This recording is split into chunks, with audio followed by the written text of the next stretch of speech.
एक बार की बात है, एक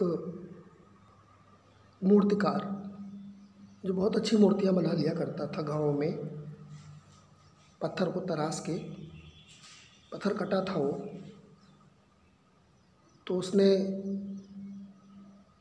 विचार किया कि मेरी कला की कीमत यहाँ पे नहीं है, इन गाँव में मेरी कला की कोई वैल्यू नहीं है और इससे तो मेरा गुजर बसर भी नहीं हो रहा है।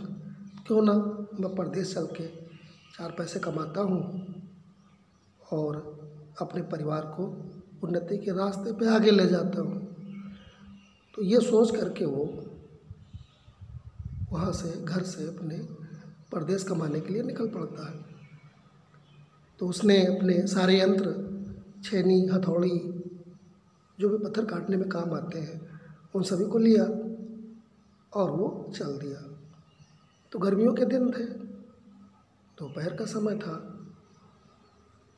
तो जब दोपहर हो गई चलते चलते, तो वो एक जगह आराम करने लगता है और उस आराम में उसे लगता है कि यहाँ हमें खाना भी खाना है जो उसके पास बना होता है। तो वो एक ऐसे नदी के किनारे पे आ जाता है जहाँ पे एक किनारे पे बड़ा अच्छा पेड़ था, बरगद का, पीपल का। उस पेड़ के नीचे जाके बैठ जाता है। फिर उसके बाद उठता है, हाथ मुँह धोता है। हाथ मुँह धो के जो निकलता है वो, तो देखता है कि एक बड़ा अच्छा सा पत्थर पड़ा हुआ है। तो वो तो कलाकार था, तो उसकी नज़र उस पत्थर पे पड़ती है। तो वो दिमाग लगाता है कि क्यों ना खाली समय में मैं इससे मूर्तियाँ बनाऊँ।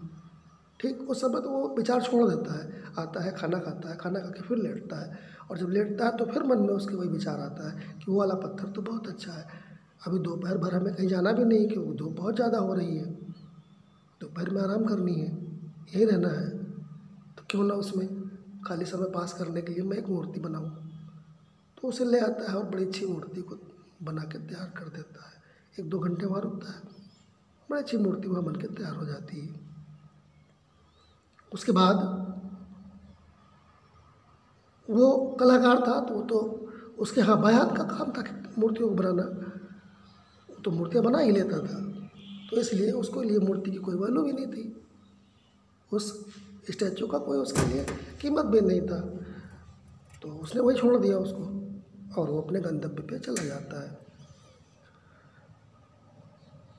कुछ दिन बाद उस नदी के किनारे एक मेला लगता था और मेले में आस पड़ोस के गांव के लोग वहाँ इकट्ठे होते थे, जमा होते थे। तो बहुत से लोग वहाँ जमा हुए मेले में। तो क्या देखते हैं कि वो मूर्ति, बहुत अच्छी मूर्ति पड़ी हुई है। तो लोगों ने एक विचार बनाया कि क्यों ना इस मूर्ति को इसी पीपल के पेड़ के नीचे स्थापित करके एक मंदिर बना दिया जाए और उस मंदिर में जो भी लोग आएंगे पूजा पाठ करेंगे, एक अच्छा सा यहाँ स्थान बन जाएगा। तो उस मूर्ति को उठा करके कार्यक्रम का आयोजन होता है और वहाँ पर उसको स्थापित कर दिया जाता है, एक मंदिर टाइप में बना दिया जाता है। जब मंदिर बनता है तो चबूतरा बनता है, थोड़ा सा ऊंचा चबूतरा बनाया जाता है। तो चबूतरा बनाया जाता है तो उस पर चढ़ने के लिए एक ओटा बनाना था, जीना। तो किसी की नज़र पड़ी एक बड़े से पत्थर पर जो बगल में ही उसके पड़ा हुआ था, जहाँ से वो पत्थर आया था उठ के, वही किनारे पर वो बड़ा सा पत्थर पड़ा हुआ था। तो वो बड़ा वाला पत्थर लोग उठा के लाते हैं, वहीं पर रख देते हैं